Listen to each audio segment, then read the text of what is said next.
നമ്മളെ മുറ്റത്ത് തന്നെയുള്ള ചീരയാണ്. ഈ ചീര വെച്ചിട്ട് ഒരു തോരൻ ഉണ്ടാക്കാം. നമ്മൾ കട്ട് ചെയ്ത് പറിച്ചു കൊണ്ടുവന്ന ചീരയൊക്കെ നമ്മളിതാ ചെറുതായിട്ട് കട്ട് ചെയ്യാണ്.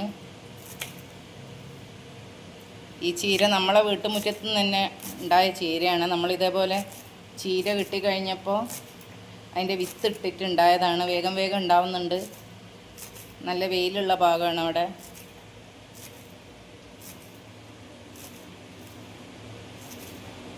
നമ്മൾ ഉണ്ടാക്കാൻ പോകുന്നത് ചീര മുട്ടത്തോരനാണ്. ഞങ്ങളിവിടെ ഉപ്പേരി എന്നാണ് പറയുക, ചില ആളുകൾ തോരൻ എന്നാണ് പറയുക. ഇത് വളരെ സിമ്പിളാണ്, ടേസ്റ്റിയാണ്, ഹെൽത്തിയാണ്. ചില റെസിപ്പി സിമ്പിളായിരിക്കും, ടേസ്റ്റി അല്ലായിരിക്കും. ചിലത് സിമ്പിളും ടേസ്റ്റി ആയിരിക്കും, അത്ര ഹെൽത്തി ആയിരിക്കില്ല. പക്ഷേ ഇത് സിമ്പിളാണ്, ടേസ്റ്റിയാണ്, ഹെൽത്തിയാണ്.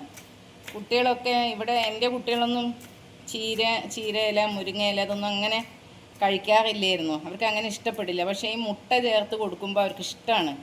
ഇപ്പം എല്ലാവർക്കും ഇഷ്ടമാണ് ഈ ചീരയും മുരിങ്ങയിലയൊക്കെ. അപ്പം ഇതൊക്കെ അരിഞ്ഞ് വെച്ചിട്ടുണ്ട്.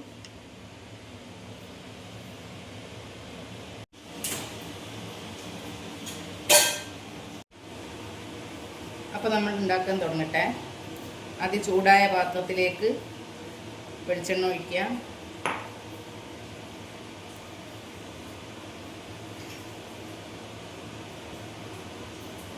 ആവശ്യമുള്ള സാധനങ്ങൾ: കടുക്, വറ്റൽമുളക്, കറിവേപ്പില, പച്ചമുളക്. ഇത് സവാളയും മഞ്ഞളും ഉപ്പും കൂടെ ഞാൻ കുഴച്ച് വെച്ചതാണ്. ഇത് 2 മുട്ടയും ഒരു നുള്ളുപ്പും ഒരു നുള്ളു കുരുമുളകും കൂടെ ഞാൻ മിക്സ് ചെയ്ത് വെച്ച ഇത് തേങ്ങ, ഇത് ചീര അരിഞ്ഞത്. കടുക് പൊട്ടിക്കട്ടെ.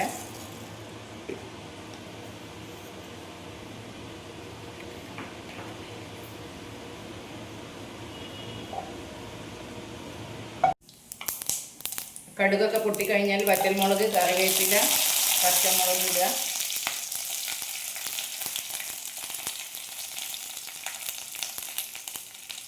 ഇത് പൊട്ടിക്കഴിഞ്ഞാൽ സവാളയും മഞ്ഞളും ഉപ്പും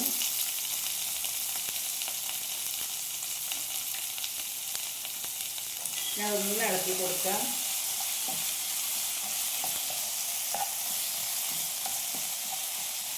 സവാള ഒന്ന് വാടി വന്നു കഴിഞ്ഞാലാണ് തേങ്ങ ചേർക്കേണ്ടത്. ഇത് ചിരകിയെടുത്ത തേങ്ങ.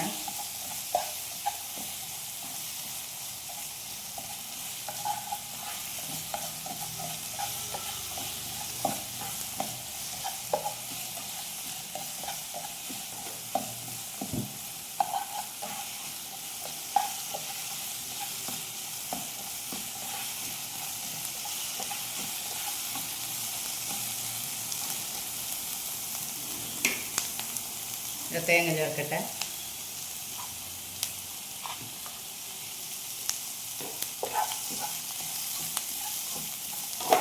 നിങ്ങളിതിൽ ഉപ്പിടുമ്പോൾ എപ്പോഴും ശ്രദ്ധിക്കണം. കാരണം ഇലക്കറിക്കൊന്നും അധികം ഉപ്പ് വേണ്ട. നമ്മൾ കുറച്ചൊന്നും അധികമാകുമ്പോൾ അതിൻ്റെ ടേസ്റ്റ് പോയി പോകും. ഈ തേങ്ങയും ഉള്ളിയും കൂടെ ഒന്ന് വെന്ത് വരുമ്പോഴാണ് നമ്മൾ അരിഞ്ഞ് വെച്ച ചീര ഇതിലേക്ക് ചേർക്കേണ്ടത്. ഇത് പലർക്കും അറിയുന്ന റെസിപ്പി ആയിരിക്കും, എന്നാലും അറിയാത്ത ആളുകളുണ്ടാവും. കാര്യം എന്ന് വെച്ചാൽ ഈ അടുത്ത് എൻ്റെ അടുത്ത് ഒരാൾ പറഞ്ഞു, ഇലക്കറിനെ പറ്റി പറഞ്ഞപ്പോൾ വീട്ടിൽ കുട്ടികൾ ആരും കഴിക്കില്ല. ചീരൻ്റെ ഇലയും മുരിങ്ങൻ്റെ ഇലയൊക്കെ വെച്ച് കഴിഞ്ഞാൽ ഞങ്ങൾ തന്നെ കഴിക്കണം, കുട്ടികളൊന്നും കഴിക്കില്ല.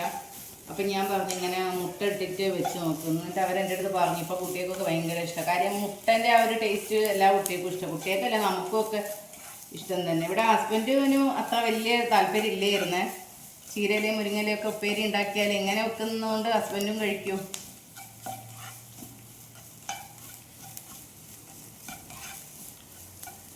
ഇതിലേക്ക് അരിഞ്ഞു വെച്ച ചീര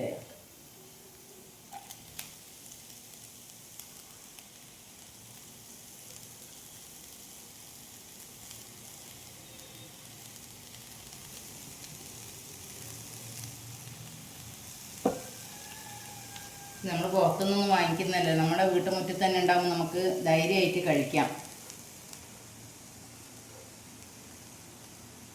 ഈ ഇലക്കറി നമുക്ക് ചിലപ്പോൾ, എനിക്ക് ആദ്യമൊന്നും വീട്ടിലില്ലായിരുന്നു. അപ്പോൾ എവിടെന്നെങ്കിലും ഒരിത്തിരിയൊക്കെ കിട്ടിക്കഴിഞ്ഞാൽ ചിലപ്പോൾ ഉപ്പേരി ഉണ്ടാക്കാൻ ഉണ്ടാവില്ലായിരിക്കും. അപ്പോൾ നമ്മൾ അച്ഛനും അമ്മയൊക്കെ ഉണ്ടാകുമ്പോൾ നമ്മൾ 7 പേരുണ്ടല്ലോ, അപ്പോൾ നമുക്ക് എല്ലാവർക്കും കൂടെ വെക്കാനില്ലെങ്കിൽ ഞാൻ എന്താ ചെയ്യുകയെന്ന് വെച്ചാൽ, ചിലപ്പോൾ മുറ്റത്ത് അങ്ങനെ വളരാത്തതുകൊണ്ട് ചിലപ്പോൾ ഒരു 3-4 ഇലയൊക്കെ ആയിരിക്കും കിട്ടുക.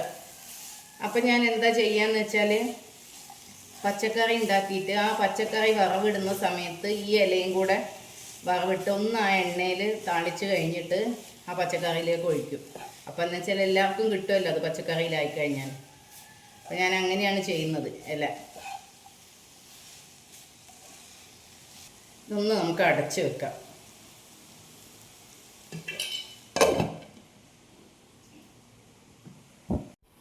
അപ്പം നമുക്കിതൊന്ന് തുറന്ന് നോക്കാം.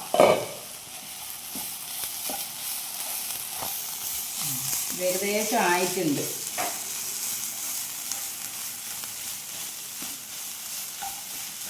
ഇനി നമുക്കിതിലേക്ക് മുട്ട വയ്ക്കാം.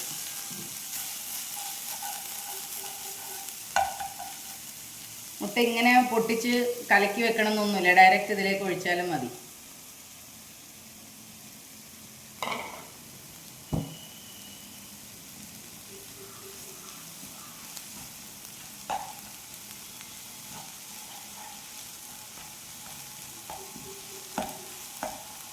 മുട്ട ഒഴിച്ച് കഴിഞ്ഞാൽ പിന്നെ നമുക്കറിയാമല്ലോ മുട്ടൻ്റെ വേവ് 2-3 മിനിറ്റ് വേവ് ആവശ്യമുള്ളൂ. ചീരയും ബാക്കി ഇൻഗ്രീഡിയൻസൊക്കെ വെന്തതാണല്ലോ.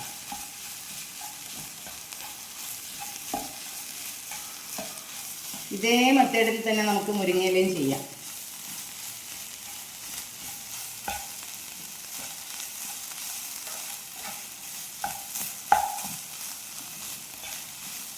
ഇത് എപ്പോഴും തീയൊന്ന് ശ്രദ്ധിക്കണം. ഗ്യാസ് ഒന്ന് ചെറിയ തീയിലിട്ടിട്ട് ചെയ്താൽ മതി. മുട്ട ഒഴിക്കുന്ന സമയത്തൊക്കെ കുറച്ചൊന്ന് തീ കൂട്ടി വെച്ചാലും കുഴപ്പമില്ല. പക്ഷെ അതൊന്ന് ഫോം ആയിക്കഴിഞ്ഞാൽ പിന്നെ തീ കുറച്ച് വെക്കണം. കാര്യം നമുക്ക് കരിഞ്ഞു പോകുമല്ലോ.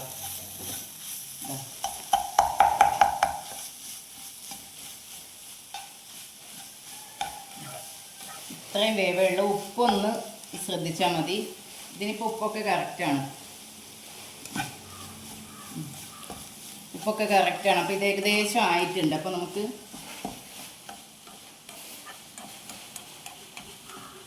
ഇത് ഗ്യാസ് ഓഫ് ചെയ്യാം. ആയി.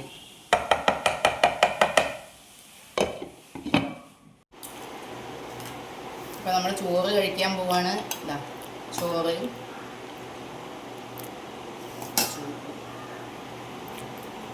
മീൻകറി, പാര കറി വെച്ചത്, മീൻകറി,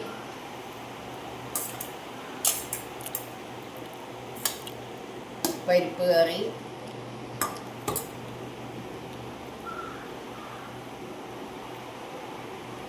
നമ്മളിപ്പോൾ ഉണ്ടാക്കിയ ചീര ഉപ്പേരി. ഇത് ഹെൽത്തി ആയതുകൊണ്ട് കുറച്ചധികം കിടക്കട്ടെ.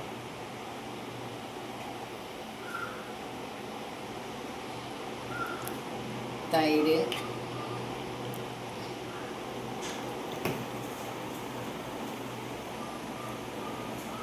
പിന്നെ ഇതാ ഒരു അടിപൊളി ഐറ്റം, ചെറിയ ആവോലി പൊരിച്ചത്.